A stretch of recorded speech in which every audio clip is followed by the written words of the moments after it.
I only hope that we never lose sight of one thing, that it was all started by a mouse. That was how Walt Disney described the formation of his company. While he had made the Alice comedies and the Oswald the Lucky Rabbit shorts prior to creating Mickey Mouse, that famous mascot truly represents the beginning of the Walt Disney Company. And one of the most interesting aspects of his career was how he continually changed and evolved, both in look and in popularity. As is well known by Disney fans, Mickey was created after Walt lost the rights to Oswald, and so he opted to create a similar character. His first appearance came in 1928's Steamboat Willie, which definitely follows the rubber hose tradition of animated characters in that era. And what many may find jarring looking back at this short is Mickey having a mischievous side, in sharp contrast to his more innocent personality later on. He's continually cruel to the animals on the boat, and even forces a goat to play turkey in the straw. However, that makes this one of the more interesting versions of Mickey. A lot of these early shorts usually depicted Mickey wanting to woo Minnie, with Pete continually in tow. While Mickey has gone through multiple designs, elements of that early Up-Iwerks design still remain, most probably his two-button shorts and those famous million-dollar ears. After Donald Duck and Goofy were established as major characters and his cartoons shifted to color, the three teamed up for a fun series of shorts where they took on various jobs. My personal favorite is Lonesome Ghosts, which had to have served as an inspiration for a later film series about ghost busting. In these early shorts, Mickey was voiced by Walt Disney, and due to his association with Walt, he started to be written more as an everyman goody two-shoes, which is what probably led to Donald becoming more popular in later years.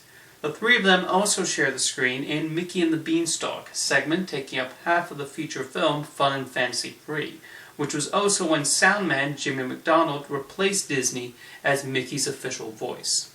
Fred Moore eventually redesigned Mickey in the late 30s, most notably giving him pupils, resulting in his most prominent and most often used design. He also got the chance to appear in a feature film with his Sorcerer's Apprentice segment in Fantasia, the main reason that film was made. This was a short return to his mischievous personality, as Mickey opted to use magic to solve his problems rather than doing the work himself, resulting in this classic piece of animation, featuring some of his best character animation. The music and timing is impeccable, and also has some of the most iconic imagery featuring the mouse. In the post-war period, Mickey found himself settling into suburban life, which also provided its own set of amusing adventures. However, in 1953, Mickey stopped starring in theatrical shorts to devote his time to hosting the Mickey Mouse Club. In 1983, Mickey returned to the big screen in Mickey's Christmas Carol, and what a triumphant return this was. Not only do I think this is the best screen version of Charles Dickens' A Christmas Carol, it also marked one of the first times Wayne Allwine voiced Mickey, replacing his mentor Jimmy McDonald.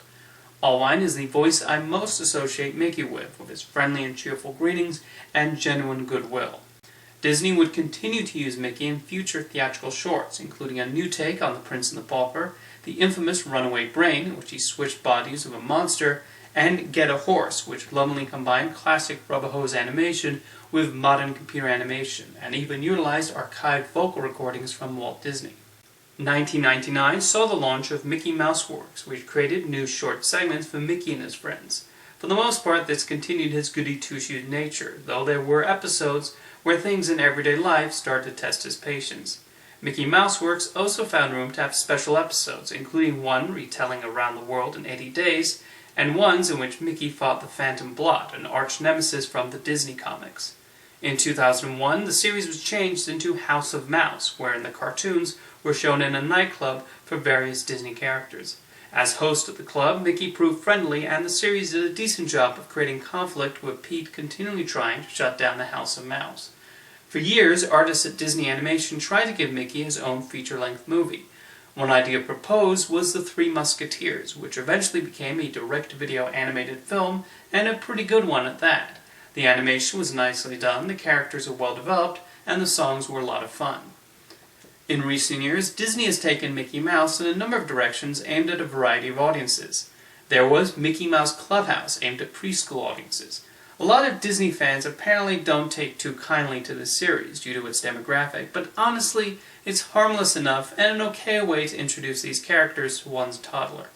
The epic Mickey video games allowed Mickey to go back to his roots as he returned to his mischievous personality and accidentally ruins the original Toontown. Having to go in to fix his mistake, he meets up with Oswald the Lucky Rabbit, which makes for a touching reunion. Recently, Paul Rudish was given the reins to make new shorts featuring Mickey Mouse, and they are very funny. With unique designs and great physical comedy and sight gags, these are wonderfully realized and show a Mickey who's truly allowed to be flawed. Being their official mascot, it's important for Disney to continue reinventing Mickey Mouse and doing new things with him, and thankfully, they've succeeded. So where will Disney take Mickey next? There's certainly a lot of avenues they could go down. He's still frequently utilized in the parks, and his new cartoon definitely seems like it will run for a while. This is an iconic character who has more than earned his status as a landmark and an important part of the Walt Disney Company. And remember, it all started with a mouse. See you next time.